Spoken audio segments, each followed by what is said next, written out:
Go. Should be ready.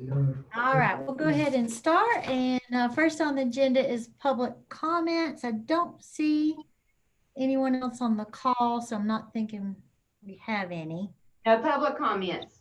Okay, perfect. So we'll move on to the minutes from June 8th. Has everyone had a chance to review those? Yes. All right, if you've had a chance to review those, can I have a motion to approve those minutes as they are? I motion to approve. Thank you, Vanessa. In a second. I second. Thank you, Mike. Not much choice there, but I appreciate it. And all in favor, that would include, I'm raising my hand here, Shannon. Okay. All righty. Any additions or deletions to the agenda for today? Yes. Elisa Calloway was supposed to be here, and she is not feeling 100%. She got an infected bug bite over the weekend. You. Okay. So Kelly has graciously offered, well, she graciously consented. She didn't offer, but she's gonna be here and talk about some things that are going on with her and so. Okay. All right, with those changes to the agenda for today, can I have a motion to approve? I motion to approve. Thank you. And a second. I second. All righty, all in favor, I'll raising my hand on that one too. Okay, so the agenda is approved. We'll move on to director's reports. Okay, the first thing I think we need to address is the election of officers for the new fiscal year. And open the table for nominations, I guess. Don't everyone speak at one time.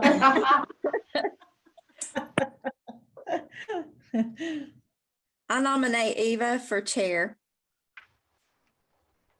And I will say, I don't mind to do it, but if anybody else has a burning desire, feelings, but I don't mind if that's okay with everybody.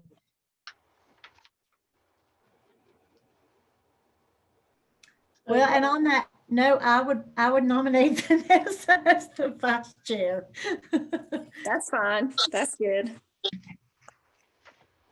Okay, so I guess, I don't know if you need to actually take a vote on that, but Robert's Rules of Order might require that. Yes, that sounds good to me.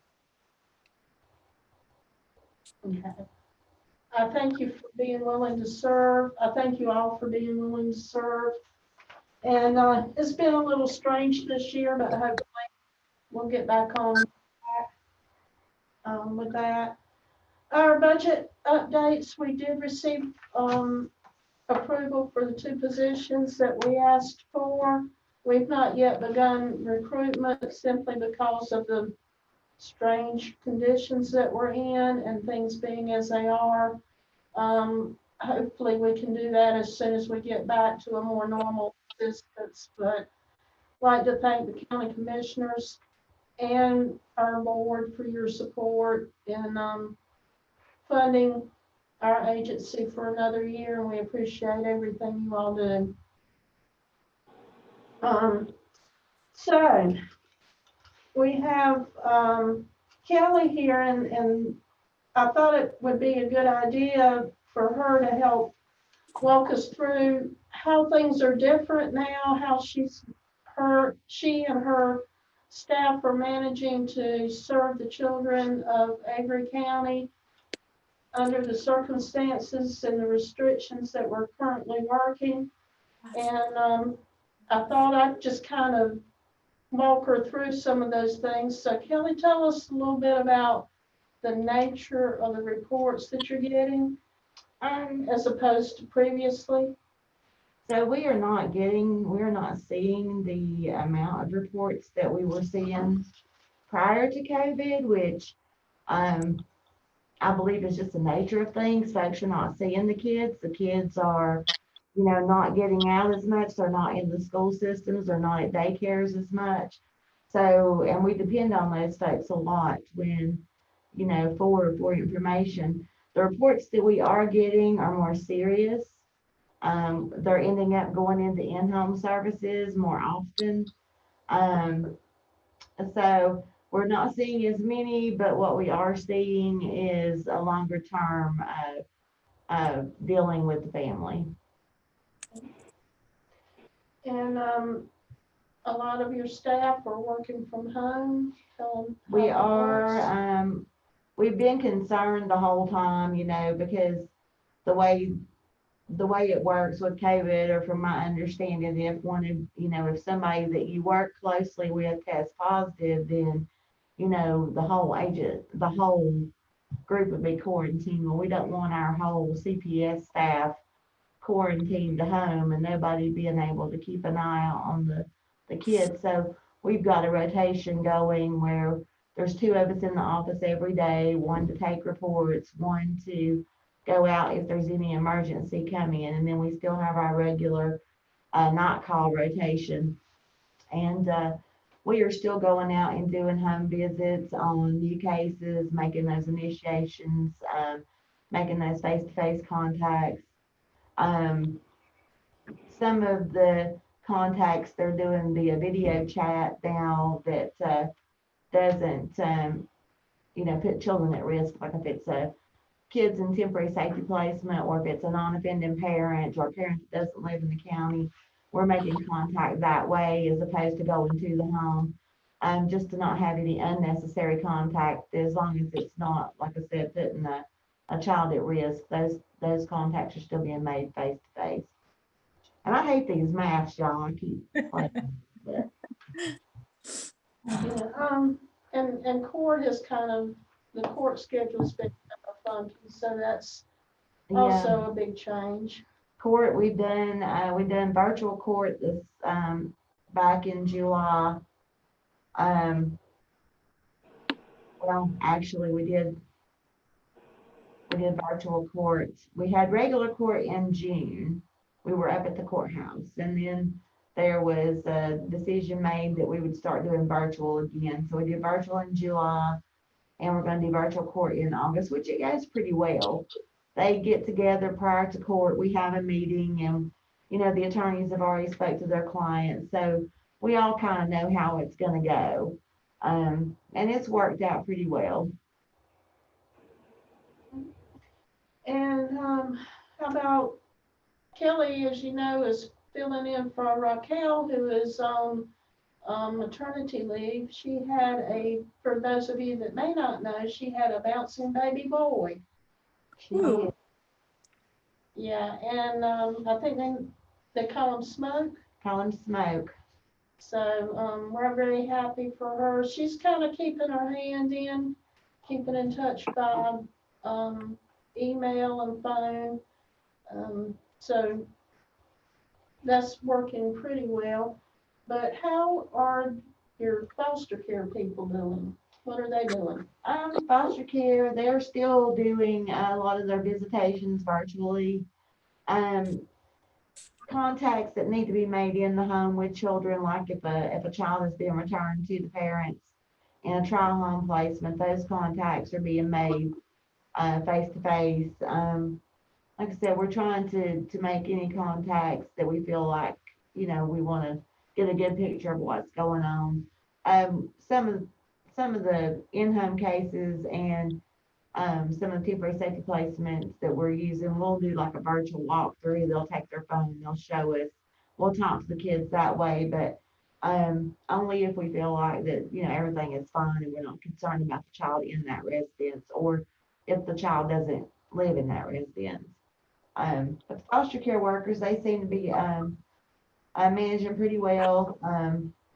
We've had some complaints about not being able to do some of the visits, which is natural. Parents are wanting to see their kids, but with quarantine at Crossnor, and then not knowing where the parents have been and what they're doing face-to-face video chat visits with the parents. because we don't want to potentially expose the foster children to COVID. Anything else that's going on with your folks that you'd like them to know about?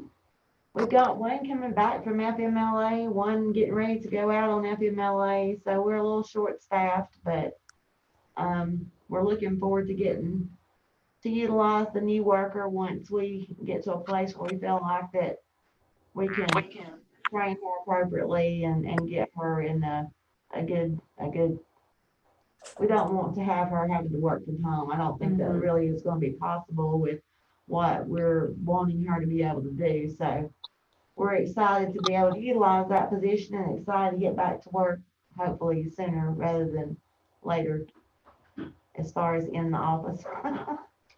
And I did sit in on a Zoom meeting or Microsoft Teams meeting or one of those kinds of meetings with Kelly's regional representative. And she was very complimentary on how things are going, and it seemed like our numbers are all good, initiations and so forth are good. And so we're making the best of a very bad situation and I think Kelly's doing an excellent job, and I'm very, very grateful to her for everything that she's doing. And I just wanted to let you all know that. Well, thank you. Except that she calls me on a Friday night with an APS report. That's a whole nother ballgame. No, I couldn't do it Or without. on a Sunday afternoon with an APS report. I just would have talked to you, Barbara. I couldn't do any of it without the support of everybody, so. Yeah. I don't feel like I'm doing any more than anybody else would. Well, she's an integral part of our agency, and I very much appreciate everything that she does. And I've never asked her to do anything that she's not stepped up to the plate and done exactly what I asked her to do. So very thankful for that. Eva, just so that you know, since see Woody is here, okay? Oh, great. Hi, Woody. And Kelly, thank you. Everything Barbara said I totally agree with, and we just appreciate all you do, and especially for the kids. I mean, it takes a special person to do that, and you're very special. Now, we all just really appreciate it. Oh, thanks, Eva. I appreciate it. I appreciate you guys giving us the tools we need to be able to do the job. A lot lately. I mean, the iPads and everything last year and the new position, I mean, y'all do a lot to help us do a better job. So we're doing pretty much the same with our APS. Of course, we only have 2 workers. And so what they're doing is they're working 10-hour days, and one's taking Mondays off, one's taking Fridays off. And so they're always available. And the nature of the reports that we're getting now with APS, pretty much the same that we were getting before, except it's just more complicated because we have to be sure that we don't bring infection into a person who is compromised physically. And getting services into people is a little bit more difficult than it has been in the past, but we're still working on that. And our folks are doing an excellent job with that as well. So, and as I said before, I think I've told you this before, our income maintenance people are all working altered schedules. And I thought we were kind of strange, or we were different than any other agency in the state. And then I saw on an email today that Lake County, 97% of their income maintenance workers are working from home, and 96% of their social workers are working from home. So Why'd you do social work from home? We do at least- paperwork from home. we at least have That's different. representatives here in our agency every day and a live person answering the phone. So, I think that's very important, and I just wanted to say that. I think our system's working pretty well. So far, we've not had any complaints from anybody about the way we've been doing it, and we've had coverage, in all areas, so, I mean, and so far, we've not had any, scares. So, yeah. So I appreciate that. I do have a brief thing that talked about in closed session.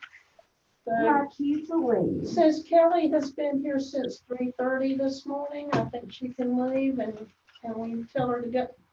Please stay awake on the drive home. Oh, I will. I'm streaming. Thank you, guys. I appreciate it. Thank you, Kelly.